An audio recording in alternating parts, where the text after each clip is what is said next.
बिस्मिल्लाहिर्रहमानिर्रहीम। Dear students, अस्सलाम वालेकुम। स्टूडेंट्स, मैं आपके लिए दुआ गो हूँ कि अल्लाह पाक आपको ज़िंदगी के नेक मकासद में कामयाब करे और आप तरक्की की मनाज़िल तय करते चले जाएं।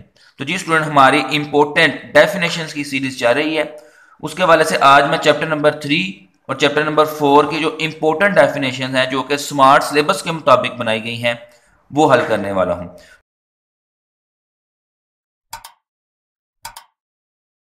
तो देखते हैं आज की पहली definition. Define ratio and give one example.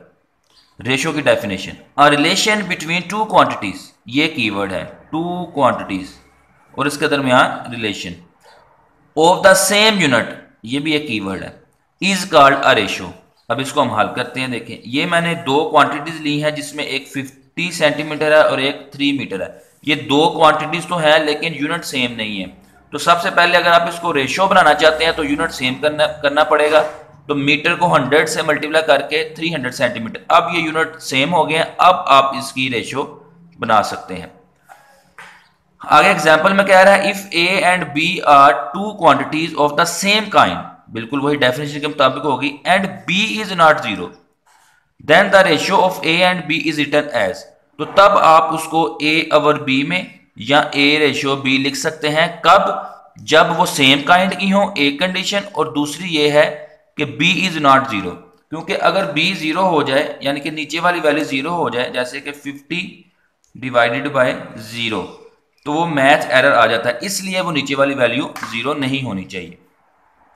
Ji student, next है हमारे पास define proportion, a statement which is expressed as equivalence. अब इसमें कीवर्ड है इक्वेलेंस ऑफ टू रेशियोज, ये दो जो है ना वो हमारे पास कीवर्ड है, इज नोन एज प्रपोर्शन। अब हमने इक्विवेलेंस लेनी है दो रेशियो की। ये मैंने एक एग्जांपल लिखी हुई है कि ए रेशियो बी, एक रेशियो होगी ये और दूसरी होगी सी रेशियो डी। अब अगर आप इनके दरमियान इक्विवेलेंस कायम करते हैं, ये प्रपोर्शन का साइन है जिसको आप इक्वल भी लिख सकते हैं, तो ये हमारी क्या बन जाएगी? प्रपोर्शन। नेक्स्ट हमारे पास डेफिनेशन है, डिफाइन इनवर्स वेरिएशन।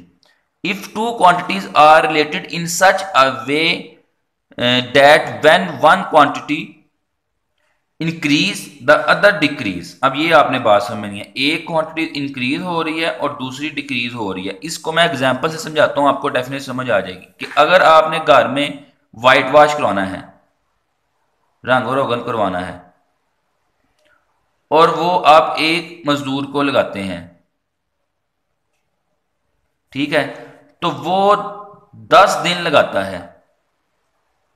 अब आप चाहते हैं नहीं हमने काम जल्दी खत्म करना है, तो वही रंगो रोगन के लिए आप कहते हैं यार 2 बंदे लग जाओ, तो वो 2 मजदूर लग जाते हैं। तो अंडरस्टूड है कि वो 10 दिन की बजाय अब 5 दिन में काम खत्म कर लेंगे। तो ये देखें, ये दो क्वांटिटीज थी, एक मजदूर था और एक तरफ दिन थे। तो जब हमने मजदूर को बढ़ाया यानी कि डबल किए, उधर से हमारे दिन बढ़ने की बजाय कम हो जाएंगे। तो ये एक क्वांटिटी बढ़ रही है और दूसरी क्वांटिटी डिक्रीज हो रही है। तो ये हमारे पास जो एग्जाम्पल है वो है इनवर्स वेरिएशन की। तो जी स्टूडेंट, नेक्स्ट चलते हैं, हमारी अगली जो इंपॉर्टेंट डेफिनेशन है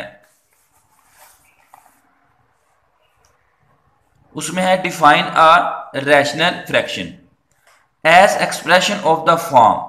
अब ये ओवर में लिखी हुई है, ऊपर लिखा हुआ है nx और नीचे लिखा हुआ है dx, ये भी समझना जरूरी है। n से मुराद है न्यूमिनेटर जिसको हम ऊपर वाली वैल्यू बोलते हैं, d से मुराद है डिनोमिनेटर जिसको हम नीचे वाली वैल्यू बोलते हैं। यानी कि जब आप किसी एक्सप्रेशन को n ओवर d यानी कि न्यूमिनेटर और डिनोमिनेटर फॉर्म में लिखते हैं with dx not is equal to zero, ये भी वही बात है जो अभी मैंने आपको समझाई है कि नीचे वाली वैल्यू जीरो नहीं होनी चाहिए।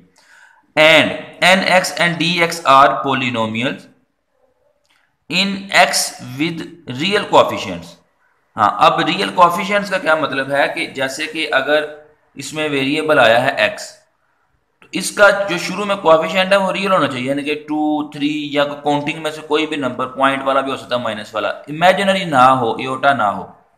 तो ये थी डेफिनेशन, मैं दोबारा पढ़ देता हूँ ताकि समझ लग जाए। An expression of the form n over d, numerator over denominator with dx not is equal to 0 and nx and dx are polynomials in in x, polynomial mean जिसमें वेरिएबल जिस स्टेटमेंट में आ जाए, विद रियल कोएफिशिएंट्स, कोएफिशिएंट के real होने चाहिए, is called a rational fraction.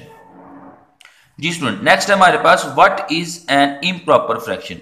ये उसी से रिलेटेड आगे एक डेफिनेशन है, आर रैशनल फ्रैक्शन। देखें, अब जो रैशनल फ्रैक्शन पढ़ी है उसकी बातों को ज़हन में रखना है, तो उसी के मुताबिक है इम्प्रॉपर फ्रैक्शन।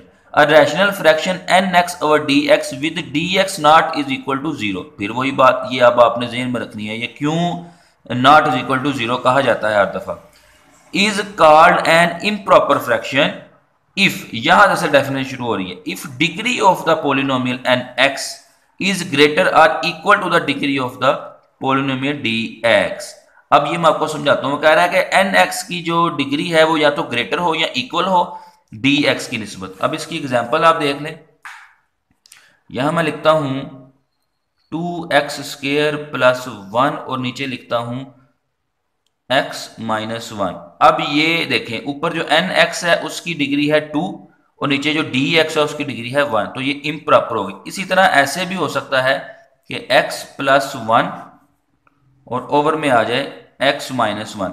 अब ऊपर भी डिग्री 1 है और नीचे भी डिग्री 1 है, तो ये दोनों जो एग्जांपल्स हैं ये इम्प्रॉपर फ्रैक्शन की है। तो जी स्टूडेंट, इसी तरह सिमिलर हमारे पास एक और डेफिनेशन है, what is a proper fraction.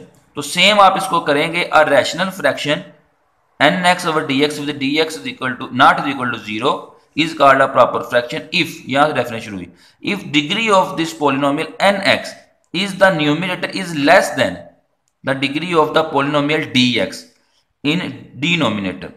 तो पहले इम्प्रॉपर में ऊपर वाली जो एन एक्स थी उसकी डिग्री ज्यादा होनी चाहिए थी या इक्वल होनी चाहिए थी। अब बात उलट हो गई है, ये देखें, ये एग्जांपल दी हुई है, इधर से देख लें।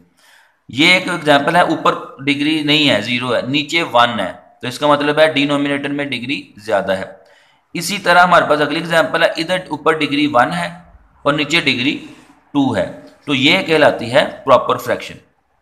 आखिरी डेफिनेशन है हमारे आज के लेक्चर की, व्हाट आर पार्शियल फ्रैक्शंस। तो जी स्टूडेंट, इसको आपने बड़े ध्यान से समझना है कि इसमें क्या चीज हमने डिस्कस करनी है। तो यह मैंने आपका बुक से एक क्वेश्चन लिया है, इससे आपको समझने में आसानी रहेगी। ये आपका 4.1 का पहला क्वेश्चन है और इसके ये आंसर आए होते हैं। अब मैं इन आंसर्स को हल करने वाला हूं। इन आंसर को हल करने के लिए हमें एलसीएम लेना पड़ेगा, x प्लस 1 और x माइनस 3। तो ये मैंने इनका एलसीएम ले लिया है, x प्लस 1 से कैंसिल हो गया, x माइनस 3 बचेगा जो कि 4 के साथ जाके मल्टीप्लाई होगा, प्लस x माइनस 3 इधर से कैंसिल हो जाएगा, x प्लस 1 बचेगा जो कि 3 के साथ जाके मल्टीप्लाई हो जाएगा। अब आप इसको हल करें, 4x minus 12 plus 3x plus 3 over में इसको ऐसे ही रहने देते हैं एज इट ही। अब देखें, इसको अगर आप हल करते हैं तो क्या आता है, 4x और 3x हो जाएगा 7x और माइनस 12 और प्लस 3 हो जाएगा माइनस 9। तो जी स्टूडेंट, यहां से आपका पार्शियल फ्रैक्शन का कंसेप्ट क्लियर हो जाएगा और डेफिनेशन भी समझ आ जाएगी कि जो आपकी एक इकट्ठी फॉर्म होती है, जब आप उसको सेपरेट फॉर्म में लिखते हैं, प्लस या माइनस की फॉर्म में लिखते हैं, तो वो कहलाती है पार्शियल फ्रैक्शन। अब देखें, जब आपने इन पार्ट्स को हल किया तो ये हमारे पास आंसर आया, तो इसका मतलब है जो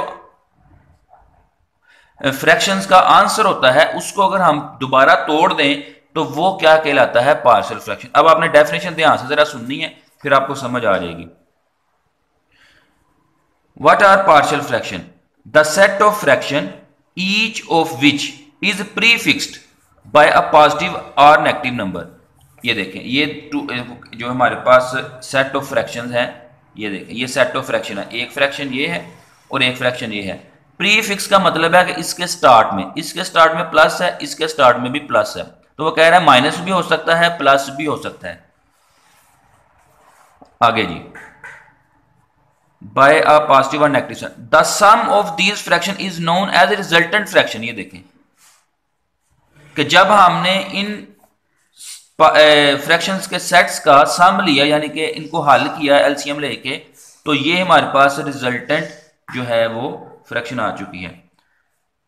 तो resultant fraction and the set of fraction are called partial fractions. तो वो जो रिजल्टेंट के दो पार्ट्स थे वो हमारे पास पार्शियल फ्रैक्शंस हैं। तो जी स्टूडेंट, ये थे आज की डेफिनेशंस। उम्मीद है आपको समझ आई होंगी। अल्लाह हम सब का हामी नासिर हो। बहुत शुक्रिया।